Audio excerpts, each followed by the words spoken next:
Hey, I'm home. Just saying this simple greeting made my voice tremble a little.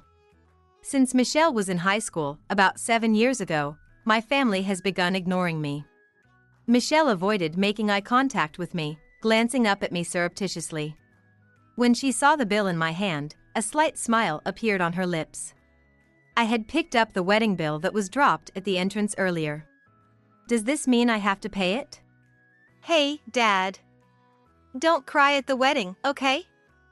It's embarrassing. Well, I might cry. I was the one who changed your diapers, you know? You were just a baby the other day, and now you're getting married. I'm happy, but it's complicated to give you away to another man. Any normal parent would cry, right? Am I not a normal parent because I can't cry? Is it okay if I leave now? I muttered quietly. But, of course, no one paid any attention to me. It seems it's time to let go of Michelle. I am Kelly Brown, a housewife in my 50s. I've been married for 25 years, and soon my only daughter, Michelle, is getting married. At times like this, I wonder how normal parents feel. Are they just happy? Or do they feel sad about their child leaving home? I didn't fit either. I met my husband Scott at a diner. It was close to my workplace, so I often dropped by. I got to know Scott, who worked there, and eventually, he gave me his contact information and we started dating. At that time, he was the manager of the diner, working from morning till night. Even though he was busy, he called me almost every day. Some annoying customer came in today, but hearing your voice makes me feel better, Kelly.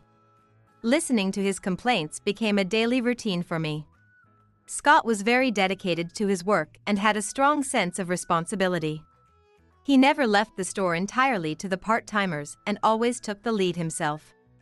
I felt a bit lonely because he was so busy with work that we hardly had time to go on dates, but I was also attracted to his serious side. After a year of dating, we got married. I decided that from then on, I would be the one to support him the most. I would keep the house clean and prepare healthy meals for him. It might sound a bit old-fashioned, but I realized I wanted to take care of the person I loved. However, a few months after our marriage, just after finding out I was pregnant, everything changed. I quit my job. What? One morning, I asked Scott, who was watching TV in his pajamas, "Are you off today?" and got an unexpected reply. What? You quit? Wait, what? Why? Seeing me unable to hide my agitation, Scott shrugged and gave a slight smile. I had no choice. It was too hard. His voice was subdued, yet somehow defiant. It's true that he had a tough job. He must have endured a lot. But I am pregnant right now. Worries about the future started to flood my mind. How could he quit his job without consulting me, especially when we are expecting a baby? These words were stuck in my throat. But I hesitated to express these feelings to Scott, who was claiming he had suffered. It felt like trying to hold back intense nausea. I thought about offering some comforting words, but I feared that if I spoke carelessly, I might end up blaming him. What? That face. You look pissed because I quit my job without telling you, don't you? Even though I thought I was being considerate, it seemed my emotions were clearly showing on my face. I quickly pressed my lips together in a thin line. Fine. I get it. I should just go back to work, right? If I say so now, they might let me cancel my resignation. I guess I'm worthless if I don't work and make money, huh? Okay, I'll work. Maybe I'll be hanging myself tomorrow, but it's fine, right? Because you're telling me to work. I found myself speechless, my mouth hanging open. That's not.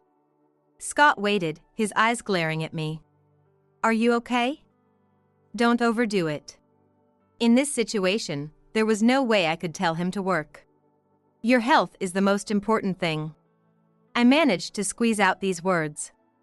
Scott, looking satisfied, nodded vigorously with his chin lifted. He was a very responsible and serious person, so he must have been more exhausted from worrying than others. I believed that after a short rest, he would go back to work for his family. Fortunately, I was also working as a full-time employee, and I planned to take maternity leave after giving birth. Until then, I thought I could support him. However, even when my belly grew round and big, even after giving birth and meeting our precious child, Scott didn't start working again. Why don't you work?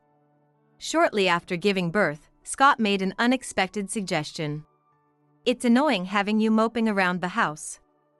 Maybe you're not cut out for childcare? If that's the case, I can take care of the kid, so why don't you go back to work? Who did he think would take care of the baby?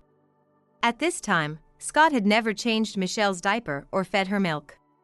He hadn't even held her properly. It's just that you seemed so irritated that I was scared to go near Michelle. But if you weren't around, I could handle it.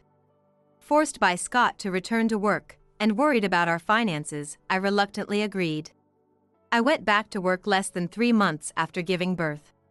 Surprisingly, Scott took good care of Michelle.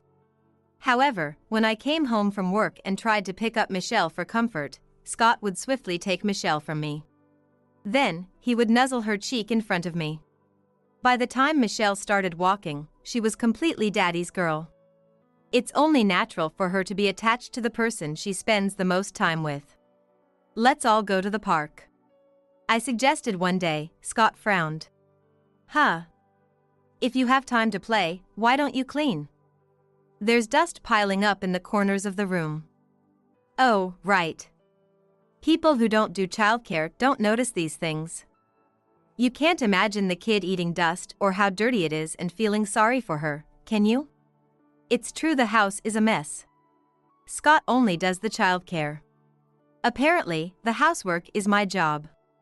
I once suggested that we share the housework, but Scott got furious. You want to dump the childcare on me and make me do the housework too? Wow, you've got it good.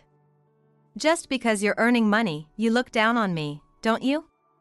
That kind of stubborn old-fashioned dad crap was only acceptable in the past. We're in modern times now. Do you even get that? And you don't even earn as much as most fathers, so who are you to brag? Scott doesn't allow me to get a word in when he's displeased. Before I knew it, our roles were set. Scott took care of the childcare, and I handled work and housework. As Michelle grew, her charming demeanor as a toddler gave way to a personality just like Scott's. Michelle, don't leave your backpack and rolled-up socks in the entrance. Now in elementary school, Michelle would come home, kick off her socks at the door, drop her coat in the hallway, and leave the kitchen cabinet open after grabbing a snack.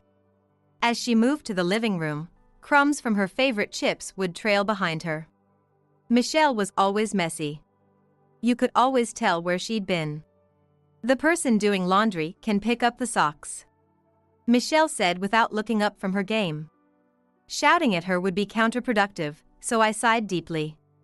It was 7 p.m., just after I got home from work. And if your backpack is in the entrance, that means you haven't done your homework yet, right? I'm gonna start making dinner, so why don't you do it while I cook? Dinner will take about 30 minutes. Let's see who finishes first, okay? I said, putting on my apron. The school teacher had already told me that Michelle wasn't doing her homework. I tried to speak gently, knowing she would rebel if I scolded her outright. What? 30 minutes for dinner? I'm starving. This is unbelievable. Michelle's eyes widened, and she threw her game console. Scott, who had been dozing off nearby, also looked up at her shout. Hey, why does dinner take so long? You're really useless, aren't you? Daddy, I'm gonna starve if this keeps up. She never makes the fried chicken I want, and she always nags me to eat veggies. She's definitely doing it on purpose. I'm being abused. Michelle ran to Scott's chest. She started crying, making me the bad guy. As usual, not a single tear came from Michelle's eyes, it was fake crying. Scott must have noticed too, but he always sided with Michelle. You're really nasty, aren't you? Don't you love your own kid? Of course I do. I answered without hesitation. Because I care about her, I get involved and worry about her future. Just the other day, she took away my game, saying I shouldn't be playing. Taking a kid's toy away is the worst. At that time, Michelle had already been glued to the game for 3 hours and had refused the sandwich for lunch, demanding chips instead. When I skipped school because I hated tests and gym, she found out and got super mad at me. Is she spying on me? It's scary. Don't think of Michelle as your property. Respect her feelings.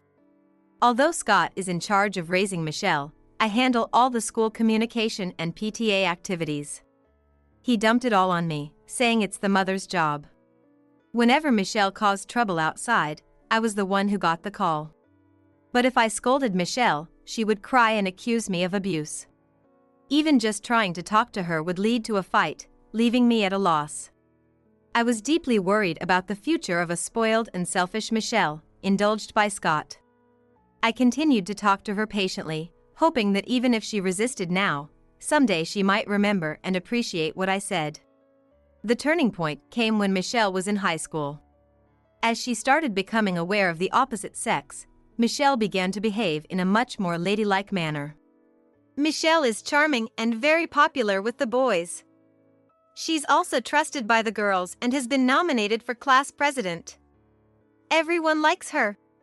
I was astonished when the high school teacher gave such high praise.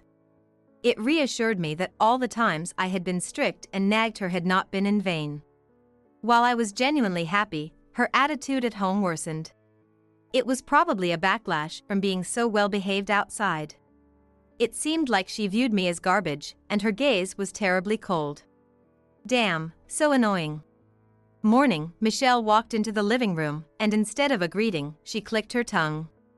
When I set the meal on the table, she let out a loud sigh. Have a good day, Michelle. Get lost. I still saw her off at the door, but all I received in return were hurtful words.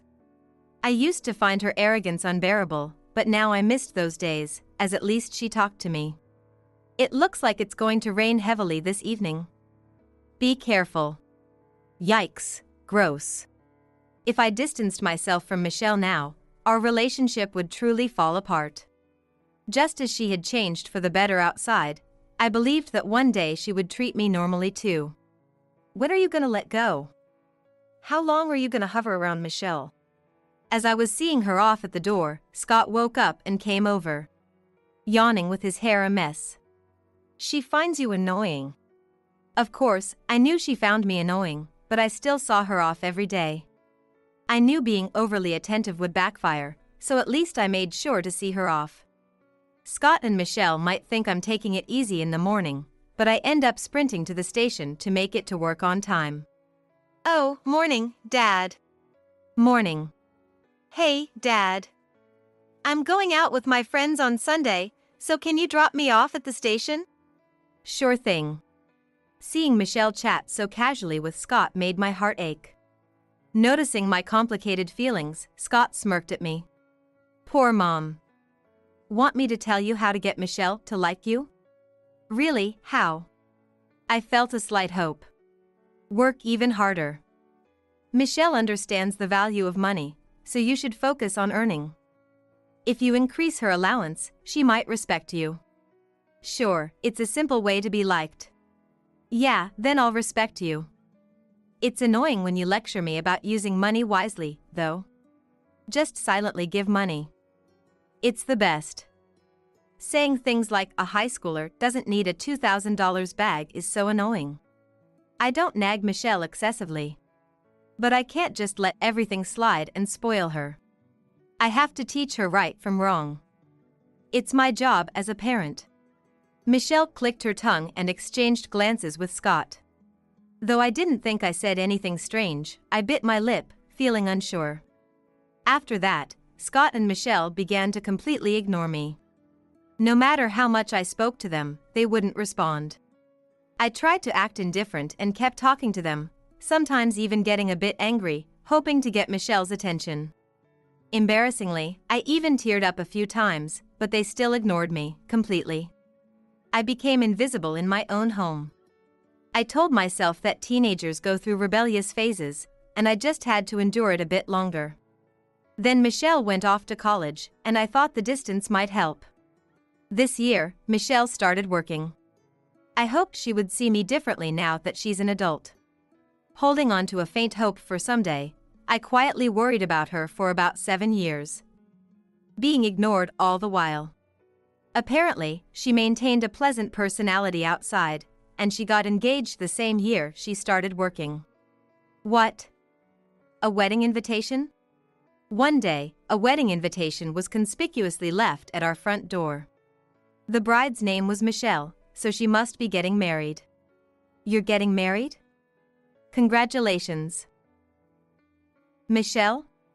Even when she occasionally visited home and relaxed, it seemed she still couldn't see me. About your wedding. My existence was erased so naturally it didn't even seem malicious. Dad, I picked the best food for the wedding reception. Really? And it's all you can drink, right? Of course. Learning indirectly that the wedding was indeed happening, I felt confused about whether to be happy for my child's big event. A mother has many roles to play when a wedding is planned. Surely, Michelle would introduce me to her fiancé. However, as the wedding day drew nearer, I still hadn't met him, nor had I spoken a single word with Michelle. I finally realized I had expected too much from Michelle. One day, I came home to find Michelle's shoes carelessly kicked off at the entrance. She had been visiting more often lately, likely due to the upcoming wedding. Our house isn't that big, so I could hear Michelle and Scott's cheerful voices from the living room. I'm home. I raised my voice a little. Their lively conversation abruptly stopped. Although they must have heard me, they ignored me. As I stepped into the entrance, I spotted a piece of paper on the floor. Oh, the wedding bill.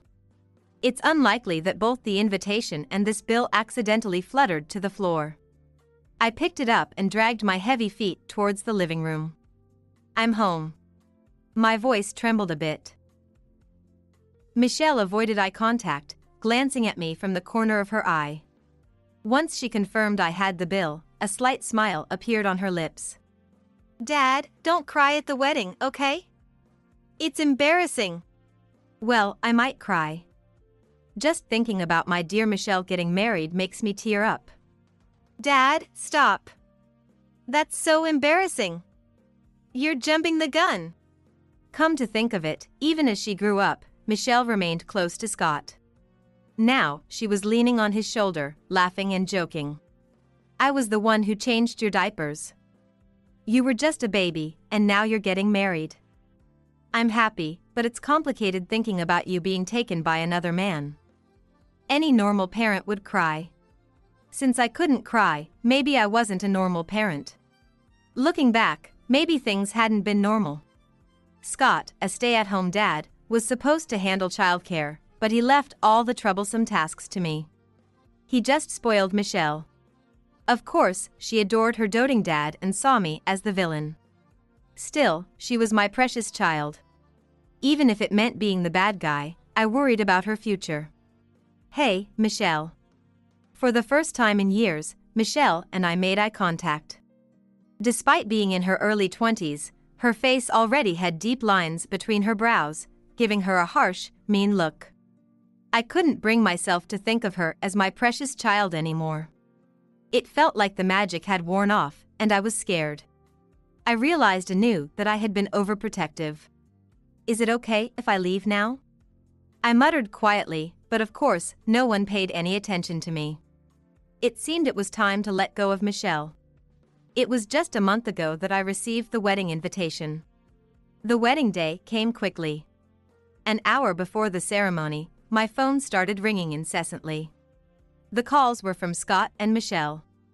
They kept calling non-stop. Soon, I received a message from Michelle. Why aren't you coming to the wedding? This is weird. I could feel Michelle's anger and panic through the text. Get here now. Are you trying to ruin my wedding? Don't mess with me. The words were far from appropriate for such a joyous day. Why aren't you answering the phone? Hey, Mom. The anxiety in her messages grew stronger. Seeing her call me Mom, I was surprised to realize she still recognized me as her mother. When was the last time she called me Mom? In my mind, I heard a child's lisping voice saying Mom. But I couldn't even remember if it was Michelle's voice. I had waited for the day Michelle would call me Mom again. But now it was too late, far too late. This is getting annoying. I should just turn off my phone. Careful not to answer any more calls from Michelle, I turned off my phone. At that moment, I was in a nearby hotel room. If I stayed home, they might come and drag me to the wedding. So, I had taken refuge. I lay on the soft, clean bed and tossed aside the noisy phone. A few hours later, I turned my phone back on and saw missed calls, even during the ceremony. It seemed the wedding hadn't been the emotional event they had hoped for. I had an appointment with someone in the evening, so I headed to the hotel lobby. Looking around the spacious lobby, I saw a man with a troubled expression sitting on a couch in the corner. "Sorry to keep you waiting, Brandon." I called out to the man, who stood up and greeted politely. The polite man was Brandon, a young man in his late 20s. He was Michelle's fiancé. "I'm sorry for any trouble this caused." "No, it's not trouble at all. The wedding was cancelled at the last minute." "You saved me, mother-in-law." As I was about to sit on the sofa opposite Brandon, loud footsteps echoed through the quiet lobby. "Why? Why?" More shouting. I turned around to see Michelle, baring her teeth, storming toward me with heavy breaths. Behind her was Scott, full of rage. When they returned home and saw I wasn't there and couldn't reach me, they must have figured out Brandon might know something. They probably followed him, suspecting he had some secret. Damn it! I knew something was off. He kept insisting, "We can't have the wedding without your mom." "So, you guys were in on this from the start. You bastards." She ranted with a fierce tone. I knew she had a foul mouth, but this level of anger was terrifying. I glanced at Brandon, who stood there with his mouth open, looking like he was about to cry. For someone who has lived a peaceful life, getting yelled at like this is overwhelming. It's only natural he couldn't handle it. "Hey, Michelle." Brandon's weak voice snapped Michelle back to reality. Her fierce expression softened, and her stance changed from aggressive to demure. "Oh, no, it's not like that." I just got a little surprised. It was too late to change her demeanor now. Brandon, with a pale face, backed away from Michelle, who was now batting her eyes and trying to act sweet. Realizing she couldn't deceive him any longer, Michelle's expression hardened as she turned her focus back to me. Her carefully maintained expression faded, revealing her true face. "So, what's going on here?" Mom, you knew Brandon?" I thought I heard Mom, but I wasn't involved, so I just stared up at the lobby chandelier. It was beautiful and otherworldly, and I found myself captivated by it. "Hey! Are you listening? Were you really in on this with Brandon? My wedding got cancelled because of you." The rich aroma of coffee wafted through the air. I suddenly craved a café au lait and turned to Brandon. "Hey, Brandon. How about we grab a coffee at the lounge over there?" "What?" Before Brandon could respond, Michelle's shrill voice cut in. "You! Mom! I'm talking to you! What's this about a café au lait? Don't ignore me!" Michelle's face twisted in anger, clearly hating even the thought of calling me Mom. Unable to contain herself, she grabbed my shoulders and started shaking me. My head swayed, but I ignored it, pressing my finger to my lips, thinking about having cheesecake with my café au lait. "Mom, Mom, Mom!" Twisting her body, Michelle kept repeating Mom over and over. "Don't ignore me! Why are you ignoring me? Say something!" Scott, who had been standing back, finally joined in, backing Michelle up. "Do you think you can ruin Michelle's wedding and get away with it? Apologize to Michelle. Stop staying silent." All I could think about was wanting a café au lait. There seemed to be some commotion in the quiet lobby, but I didn't care. Hey, you! Are you listening? Mom! How long are you going to ignore me? Michelle's eyes began to fill with tears, and her grip on my shoulders weakened. I turned away and let out a small yawn, bored. Mom, what's wrong with you? Brandon finally spoke up. Enough, Michelle. I've heard everything from your mother. You and your dad have been ignoring her for years. That's... Michelle faltered. Is it true your mom was always working and had no interest in you? And when you did see her, she always found something to complain about. So you were basically being abused, right? Well, yeah. And now she's not coming to the wedding just to spite me. It's awful, right? Michelle fiddled nervously with her fingers. But she wasn't invited to the wedding, so it makes sense she didn't come. What? Brandon turned to me and gently asked. You weren't invited to the wedding, were you, Mrs. Kelly? No, I wasn't. I knew my daughter was getting married, though. She's always been messy and leaves things everywhere. The wedding invitation was just lying on the floor, so I picked it up to check. I had just picked up trash. I wasn't invited. So there was no reason for me to be yelled at for not coming. I'm sorry, but I saw the personal information on that trash and contacted Brandon, which led to this. Brandon. You mentioned the wedding was called off. Does that mean the marriage is also cancelled? Yes, that's right. I'm relieved to hear that. Marrying a woman who thinks the whole house is a trash can would have been tough. Michelle, overwhelmed with anger and shock, struggled to find her voice. Her breathing heavy, she managed to curse at me. So you ruined my wedding by badmouthing me. You're the worst. How can you call yourself a parent after ruining your child's happiness? See? I was right, you're an abusive parent who just wants to make their child miserable. If you listened to Michelle, you might think I was a terrible parent and that we were both at fault. But Brandon already knew who was in the right. Michelle, you brought this on yourself. Your mom showed me videos of how you acted at home. No matter how much she tried to talk to you, you completely ignored her. Who's the real villain here? It's you, Michelle. What? Michelle had been putting on a nice act outside, so I showed Brandon her true colors beforehand. It would have been fraud if she had hidden her true self and married him. Though it was right before the wedding, I had to take action to protect Brandon. This is awful. Awful? You mean you, Michelle? Brandon's gaze was cold. The terrible things your mom supposedly did to you were all lies, right? No. They weren't lies. She was super annoying. Telling me to pick up my socks, not to drop chips on the sofa, to do my homework, to stop playing games, and to eat vegetables. Michelle only spoke the truth, even though she could have exaggerated more. She must have genuinely found those things annoying.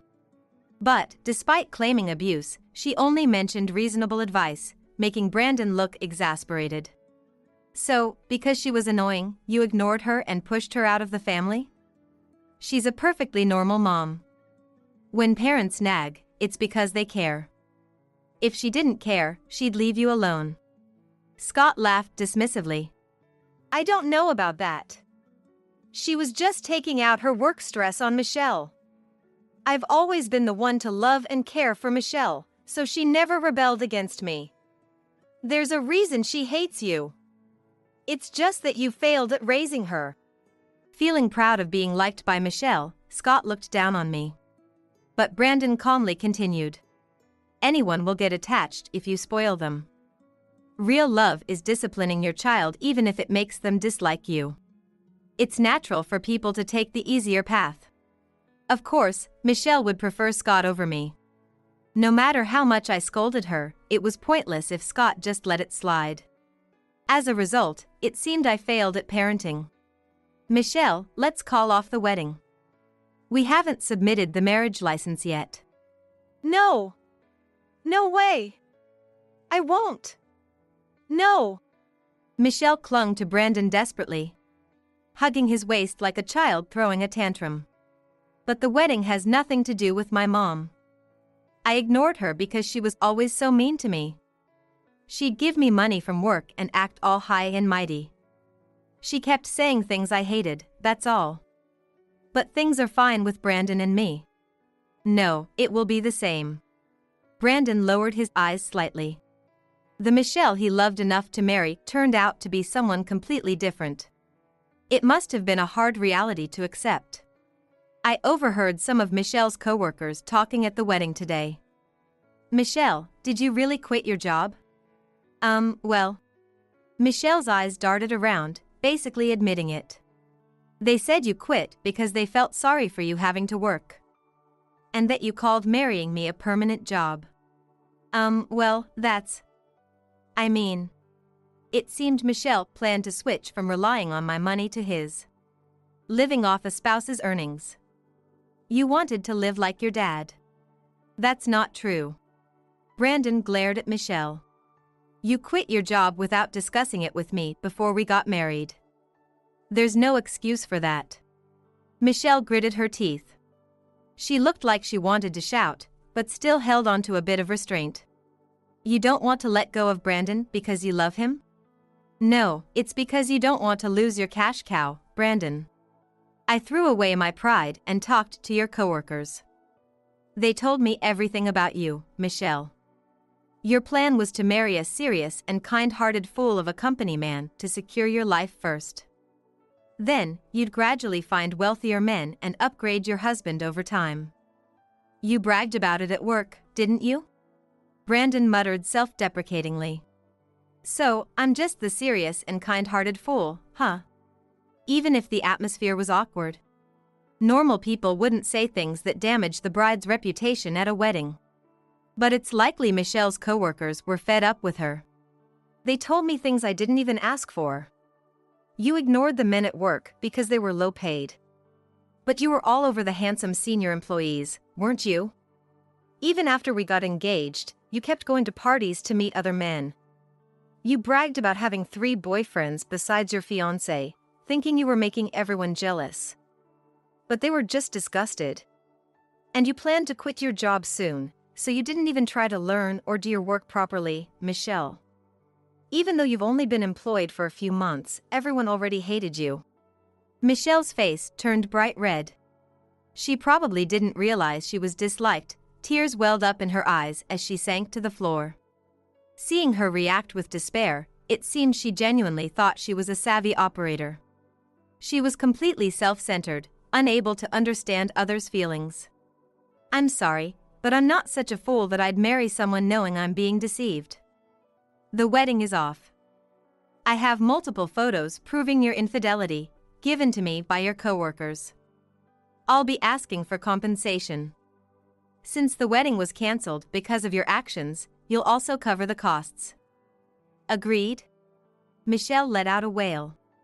Completely rejected, there was no way to salvage this. No amount of pleading or excuses would change things now. Even Michelle understood this and started bawling loudly.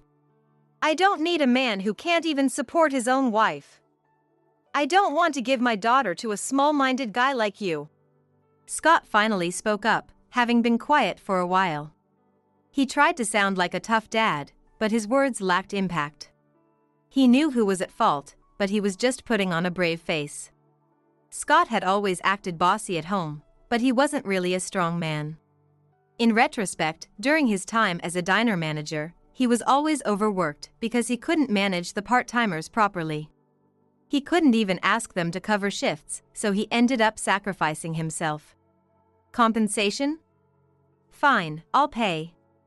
But infidelity compensation for a married couple is about $10,000, right? Since it was before the wedding, it should be around $4,000 or $6,000. That's just pocket money. You want charity? Hilarious. Scott laughed mockingly, taunting Brandon. And don't worry about the wedding costs. Our breadwinner here will cover it. He suddenly turned to me for support. He casually approached and slapped my back. Without saying a word, I pulled a piece of paper from my bag. I lifted it to face level and then let it flutter to the floor. Huh? A certificate of residence? Scott picked up the paper and looked puzzled. Then, his face turned pale. Your name isn't Kelly Brown anymore. It's back to your maiden name. Why? Why? Because I divorced you, of course. There was no need to answer, so I remained silent. Oh, I see. He quickly understood. You actually submitted the divorce papers? Years ago, when Michelle was still in kindergarten, I had once asked for a divorce. Scott was a leech, refusing to work. Michelle, being Daddy's little girl, adored Scott and started to resent me for trying to discipline her. I knew I had to get away from Scott for Michelle's sake. But Scott insisted he would never let Michelle go. Sure, I'll write the divorce papers for you. If you want a divorce, go ahead. But Michelle is mine, and you won't ever see her again. I might be too sick to work, but I can take her with me to the afterlife. With this threat, I couldn't submit the divorce papers. 20 years have passed since then. I've grown tired of Michelle and now can finally submit the divorce papers without hesitation. No way, suddenly getting divorced? That's a problem. Is it about the money? Of course. I just started going to a hair restoration salon last month. What about the money for next month? Oh. Scott covered his mouth, realizing he had said too much. I was appalled at how openly he worried about money. You've lived comfortably without doing anything, but now you're being abandoned at your age. That's tough. Brandon looked at Scott with a pitying expression. You can't afford luxuries like hair restoration anymore. You'll have to work to help pay for sweet Michelle's alimony and the wedding costs. Scott covered his sparse hair with his hands. Brandon, let's go have that coffee.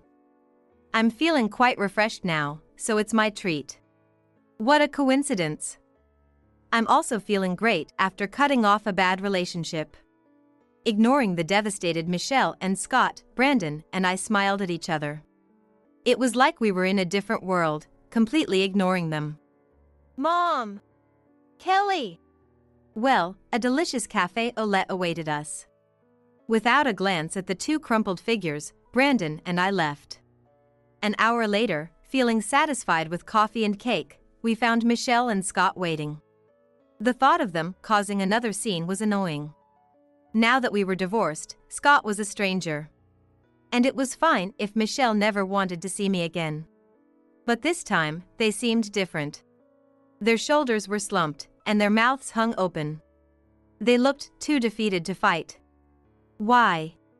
Michelle held several wedding gift envelopes. Some torn open carelessly. So many friends came to my wedding. Even my coworkers were there. Why? The wedding envelopes scattered on the floor. There's no money in any of them. Michelle, abandoned by both Brandon and me, was always stubborn.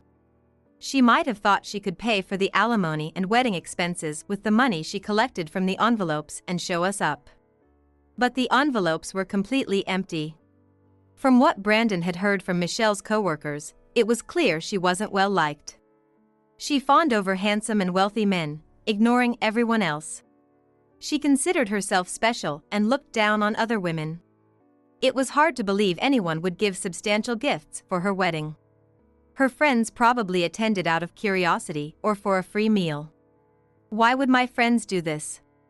The men who seemed close to her probably just wanted her for her body, and the women likely never spoke up against her. Looking back, being nominated for class president in high school was likely just her classmates' way of offloading responsibilities onto her. The friends Michelle looked down on actually despised her as well. Michelle, who thought she was popular with men and surrounded by friends, now found herself alone. She had lost her fiancé, money, job, friends, and pride. Mom. Michelle clung to my waist, tears streaming down her face. Mothers are supposed to comfort and accept their children, even when they fail. But mothers are human too. After years of being mistreated, they can break. Mom. Being ignored doesn't hurt physically, but it wounds the heart deeply. Michelle needed to understand the cruelty of her actions firsthand. I gently pushed Michelle's hand away, causing her to fall back onto the floor. She didn't even have the strength to get up.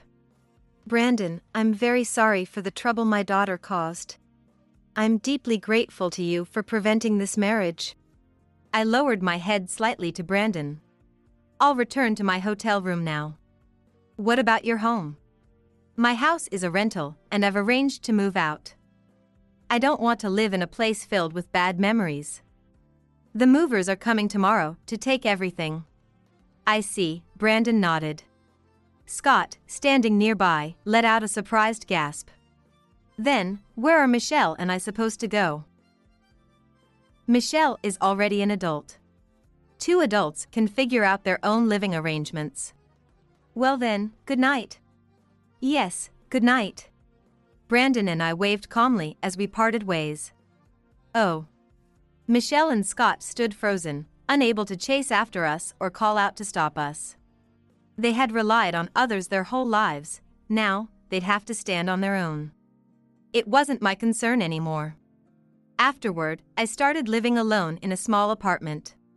The day after the wedding, I changed my phone number and address, so Michelle and Scott couldn't contact me. Finally, I was free from them. My daily routine of working and doing housework after coming home remained the same as before the divorce. I'm home. But now, there was one difference: an affectionate greeting awaited me. Welcome home. Welcome home. Yes, I'm home, Pippin. I had started keeping a pet parakeet. The way it responded with welcome home was adorable. Welcome home. Welcome home. Thank you. Living with a pet who couldn't talk back was more fulfilling and happy than being with people who ignored me. Recently, even my coworkers mentioned how much brighter I seemed. My second life was just beginning. All right, everyone's presentations are done. Nick, the manager, said as he tried to move the discussion forward. Excuse me, I haven't. I recently found out something. Nick interrupted me and began to speak. There's apparently someone in this department who didn't graduate high school and is just a part-timer. Meetings should be for employees only. Absolutely right. His lackey, Mike, of course, agreed with Nick. I'm leaving. After leaving the meeting room, I started to shut down my computer. I noticed that an email had arrived, not in my personal inbox, but in the company's shared email. Thinking, there's no point in speaking up, no one will listen, I went home quietly. The next day, I heard a commotion from Nick's desk. He was staring at his computer screen, his face pale. Nick? Is something wrong? Mike looked at the screen with him. And he turned even paler than Nick. Why is he so angry? Knowing the reason for Mike's distress, I thought to myself, serves them right. My name is Adam. My mother passed away when I was in the 9th grade, and I was raised by my father. Well, you could hardly call it being raised. After my mother passed, my father changed. He drowned his sorrows in alcohol, and though he still went to work, he squandered our living expenses on horse racing. Because of that, I had to start working part-time as soon as I entered high school. Every month, I went to the convenience store with bills in hand that couldn't be auto-deducted from my father's account. Even though I endured it because I didn't want to be alone, I reached my limit in my second year of high school and dropped out. I found a live-in job at a distant inn. Thank you for everything. The day I left home, my father, still staring at the TV, spoke. Take care. That was our last conversation. Back then, 18 wasn't the age of majority, so I needed my father's permission to work, and I couldn't hide my place of employment. Yet, my father never visited me even once. I kept working just to survive, and before I knew it, I was 42. Years of hard work paid off, and I was transferred to the headquarters. I was thrilled to be recognized by the company, as I thought I'd be working in the field until retirement due to my lack of formal education. Listen up. Our work can change the future of our employees. Don't drag us down. On my first day after the transfer, Nick, dressed in an expensive suit, spoke sternly. There was a reason for this. Our inn was located in a prominent tourist destination, known so well that everyone in the state could sing its commercial jingle. At its peak, we had 5 locations within the state. But that was long ago. Due to financial difficulties and aging facilities, only the place where I had worked for many years and the original establishment remained. I was prepared to lose my job anytime, but now there was a glimmer of hope. With the rise of social media, the tourist area where the inn was located started gaining attention again. Depending on how hard the sales department, where I was transferred, worked, we could either thrive or be forced to give up this prime location to the new hotel chains continuously popping up. For Nick, who had switched careers from another industry to strengthen our sales, this was a battle he couldn't afford to lose. I understood why he had to be strict. "I will do my best." Nick sneered at my enthusiastic declaration. "Did you not hear what I said?" "I'm sorry." I thought I was listening carefully. Out of habit from years of customer service, I apologized reflexively, though I had no idea what had offended him. Someone was watching me with a smirk. In this department, there are those who are expected to excel and those who have been shoved here because they have nowhere else to go. You are the latter. It was Mike, the section chief. He's 7 years younger, at 35. But he was called to headquarters much earlier than I was and had been moving around within the headquarters ever since. I'm not jealous, but I can't accept that he's my boss. Graduating from a prestigious university, he has an unusually high pride and caused many problems as a newbie, making things very difficult for me when I was the front desk leader. When I found out Mike was transferred to the sales department a month before me, I was disheartened. Mike is right. With just a middle school diploma, there's not much you can do. Don't even think about achieving results. As if I didn't exist, Nick remarked, "I'm thirsty." Mike eagerly ran to the coffee maker. It seems Mike is Nick's lackey. I regretted being happy about my transfer to headquarters, wishing I had stayed on site forever. Send a direct mail to every company on this list by the end of the day.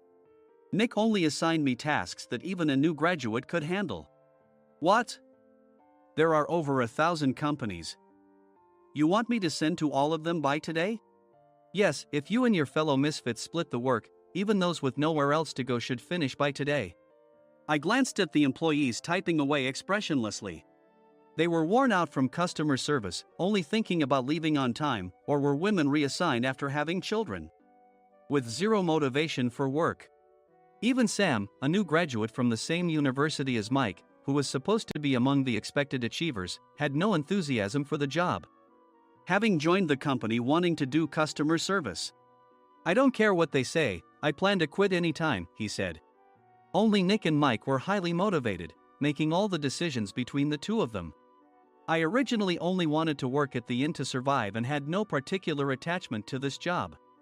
I swallowed my words, thinking I had no right to reprimand them. About a month after the transfer, Nick told us with a frustrated look. "To commemorate the 50th anniversary, we've decided to create a plan exclusive for one group per day.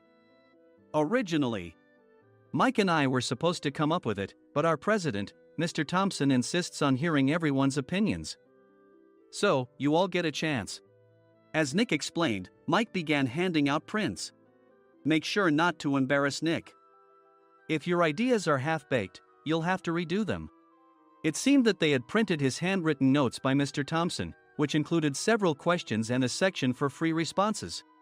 It made sense why Nick had to seek our input, given that all responses had to be submitted to Mr. Thompson. We were given a week to think about it, and a meeting was scheduled to compile our ideas. My plan is to let guests enjoy both the old and modern America.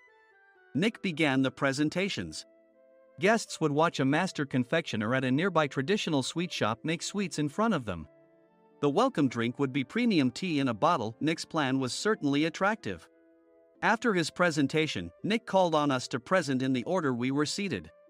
Just as I stood up for my turn. "All right, everyone's presentations are done." "Excuse me, I haven't. I recently found out something." Nick interrupted me. "There's someone in this department who didn't graduate high school and is just a part-timer." He was likely talking about me. I joined the company as a part-timer and was made a full-time employee when I turned 20. That was 20 years ago, so Nick and Mike probably had no chance to know until recently. Meetings should be for employees only. Absolutely right. After that, Nick kept creating opportunities to solicit everyone's opinions, purposefully excluding me from speaking. The meeting unexpectedly heated up and went past the scheduled end time. A few people asked to leave, and the discussion continued with the remaining few. Still here? Normally, you'd leave in that situation. Though I had no attachment to the job initially, hearing kind words from customers made me want to make them happier. For someone like me, with nowhere to go, the inn was my home and customer service was my life. I felt pathetic about my current self. I'm leaving. I left the conference room and started shutting down my computer. I noticed an email had arrived, not in my personal inbox, but in the company's shared email. Thinking no one would listen to what I had to say anyway, I quietly went home. The next day, while preparing the DM as instructed, I heard a commotion from Nick's desk. In his haste to stand up, he hit his knee on the desk. He stared at his computer screen, his face pale. Nick! What's wrong? Mike, thinking he should be the first to rush over, approached Nick while still wearing his coat. He peered at the screen with Nick. And he turned even paler than Nick. Why is he so angry? Who is responsible for this company? Nick, more irritated than ever, asked, and Mike answered without checking. Probably Sam. Sam wasn't there because he was attending a morning training session for new hires. Nick gave up on getting angry and returned his gaze to the screen. They were looking at an email that arrived right after the end of the working day yesterday. Apparently, no one, including me, had checked it before leaving. The email was from a large company that used us for their annual employee trips. The president and executives of that company also frequently used our services personally. President of the company, Mr. Mason himself had declared that neither he nor his company would ever use our services again. Well, some companies cancel their employee trips or stop using our services due to financial struggles. Let's just move on. Mike kept wiping the sweat from his forehead with a handkerchief.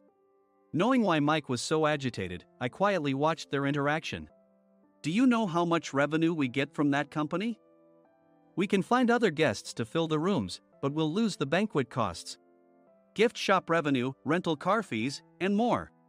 Moreover, the gifts were supposed to be prepared by the traditional confectionery shop involved in Nick's proposed plan. If it's known that we incurred such a huge loss at this critical time, Nick's position in the company would be jeopardized. Nick took a deep breath, seemingly trying to calm himself. All right, Mike. Go to New York right now and apologize to Mr. Mason. What? You're coming with me, right? I have urgent work to do. I trust you, which is why I'm entrusting this to you. Please. Mike, believing Nick's sincerity, agreed with a determined look on his face, saying, yes. That's Nick for you. Even if Mike went to apologize, Nick would shift all the blame onto him if the client didn't change their mind. Well, it was Mike's fault to begin with, so it served him right. About 3 hours later, Sam answered a call from somewhere and repeatedly apologized, saying, I'm very sorry. Everyone watched to see what was happening. After ending the call, he informed Nick with a weary tone. When Mike arrived at the client's company, he only made things worse, further infuriating Mr. Mason. He was demanding, get his boss here immediately. It was no wonder Sam was exhausted, dealing with such a call right after returning from training. What is that idiot doing? All right, Adam, you're coming with me. If sacrificing Mike didn't work, then I must be next. Normally, I'd want to refuse at all costs, but I saw an opportunity in this situation. If I can be of assistance, I'd be happy to join you. I obediently followed Nick, and we flew to New York. When we introduced ourselves at the reception, it became clear how serious the situation was, as the receptionist personally escorted us to the president's office. Angry voices leaked through the door, making both Nick and me uneasy. Excuse me. I'm Nick, the supervisor. I understand my subordinate has caused you trouble, and I deeply apologize. Nick, with his experience in the corporate world, knew enough to offer an apology before excuses. However, his customer service skills left much to be desired. I sighed as I saw Mike trembling like a small dog in the corner of the room. What kind of training are you giving your subordinates? Mr. Mason glared at Nick with a red face. The intensity of his gaze made even Nick take a step back. Regrettably, I joined this company only 2 years ago and was unaware of Mike's issues. I should have identified his shortcomings sooner. Indeed. I should have realized sooner. No sensible person would come to apologize and then give a lengthy presentation on the drawbacks of not using their in. Nick froze, his mouth slightly open. Suspecting the worst, I picked up the documents that had fallen to the floor. It seemed Mike hastily prepared these documents on the plane, listing the disadvantages. Disadvantage 1: if you change the venue for the company trip, employees might suspect it's for cost-cutting reasons, leading to a negative impression. Reading it aloud half-jokingly, Nick snatched the papers from my hand and checked the contents with a furious expression.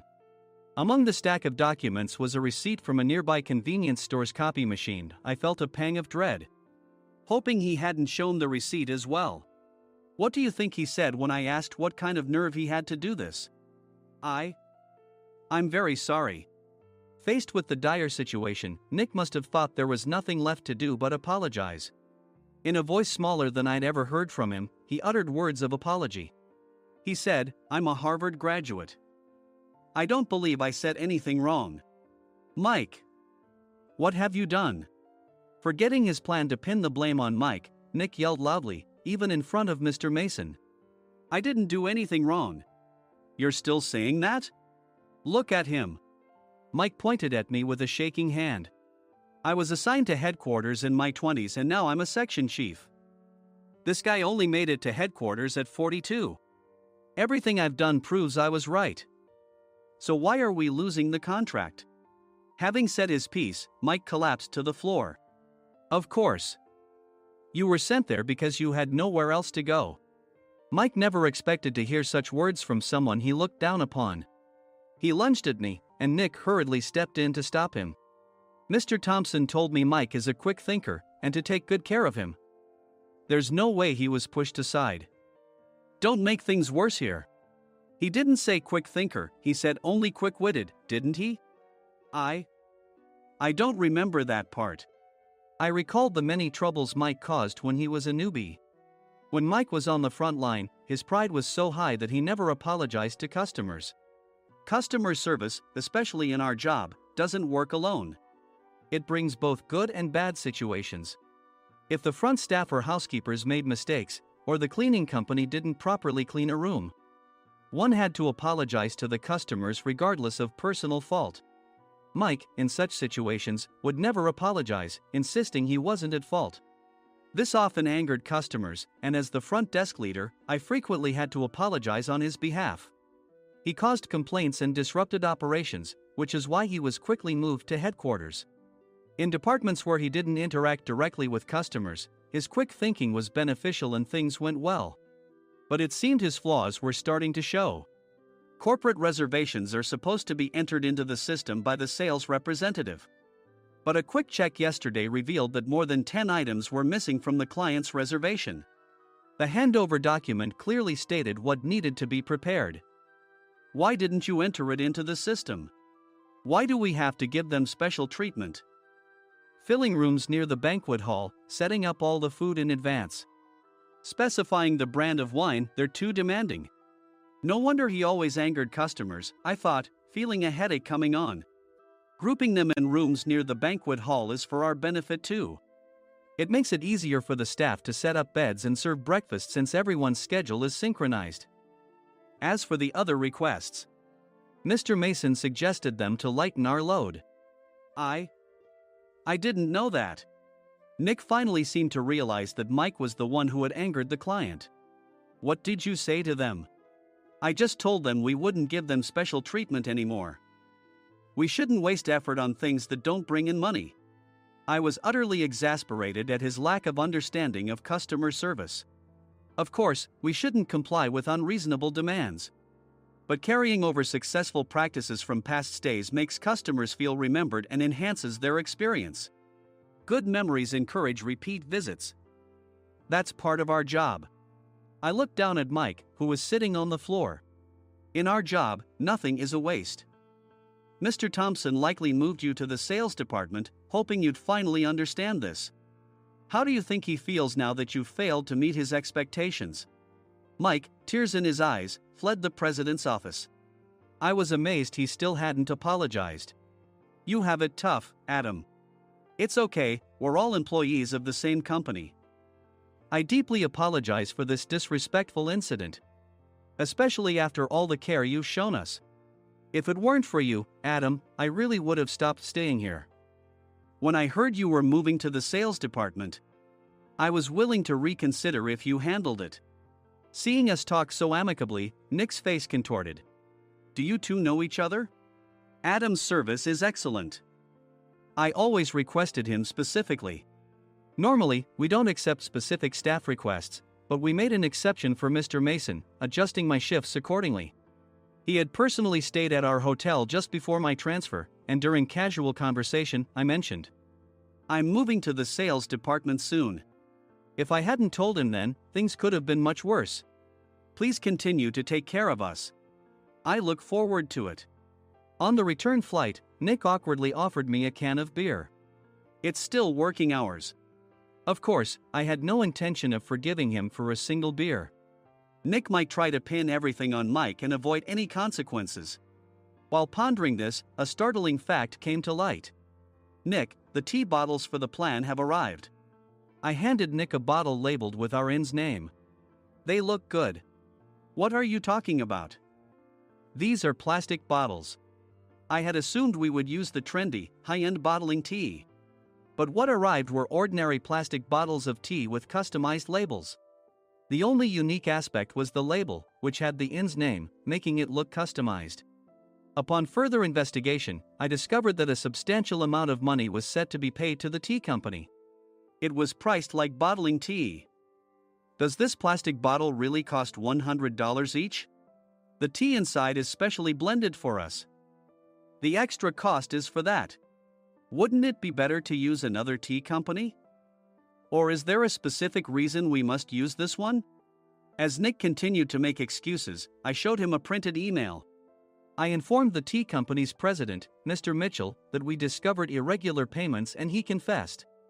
He said you two were high school classmates and planned to split the extra money. That idiot. Why did he confess? That's not important. You should worry about yourself, this could turn into a police matter. Opening the bottle cap, I suggested.